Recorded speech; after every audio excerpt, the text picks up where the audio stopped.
Remote learning resulting from the lockdowns has offered parents a bird's eye view into the curriculum being taught in their children's schools. Here to discuss critical race theory and the political implications of supporting this ideology, we have Executive Director of American Principles Project, Terry Shilling. Terry Shilling, thank you so much for joining us on the Capitol Report. Thanks for having me, Stephen. Excited to be here. Now, Terry, the issue of critical race theory was a major issue in the Virginia race for governor. Why do you think that was? Well, a few things, right? Parents are really concerned about what their kids are learning in school, and they definitely don't like the tenets of what critical race theory is, which is that the color of your skin determines the content of your character. And secondly, and this is really what is the reason why number one is so important and why it matters, is that Americans, since the Civil Rights Act passed, we've internalized that belief that the color of your skin should not matter in terms of the direction your life heads and the way you're treated. And critical race theory goes against all of that. So it's anti-parent, it's anti-family, but most of all, it's anti-American and anti-human. Now, Terry, how long have these ideologies been percolating in schools throughout the country?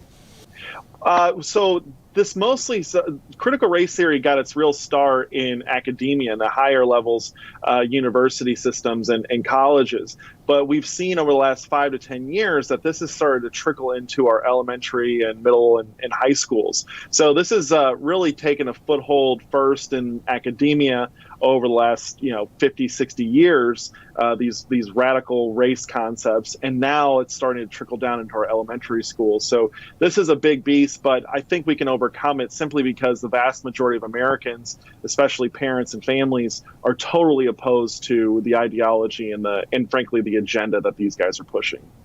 Now, Terry, I think that because of the pandemic with the remote learning, it's actually shed light to a lot of parents who are actually now seeing the curriculum, seeing what their kids are being taught. And now, what are you seeing when these parents actually see these things and are speaking out at school board meetings and in various places? Well, Steve, that's a great question. So that was the 2 years where they were doing distance learning and the education content really came into my own home was when we decided to pull the plug. And, every parent has a different reason for why they're upset at the school system. Some think it's because they're teaching our kids to be racist. Others because they're pushing anti-American curriculum.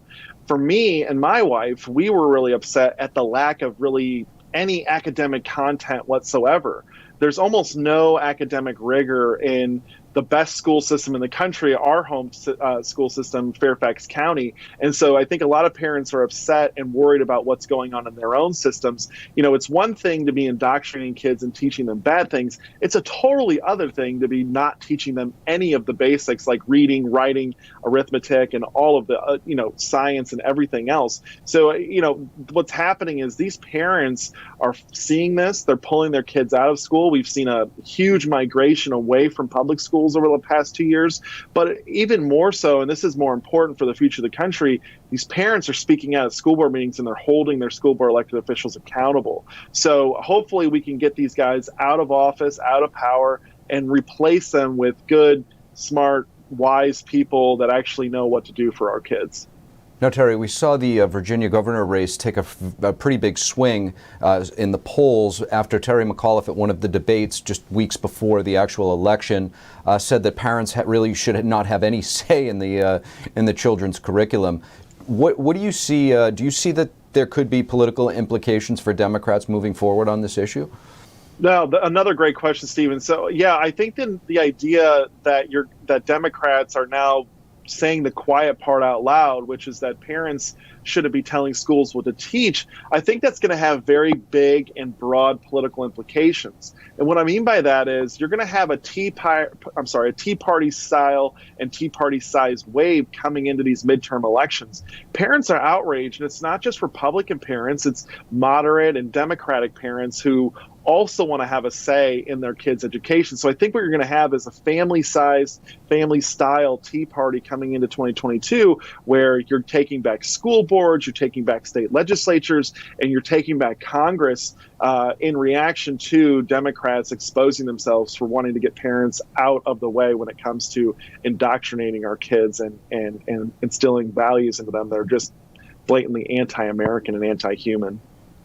Terry Shilling, thank you. Thanks, Stephen.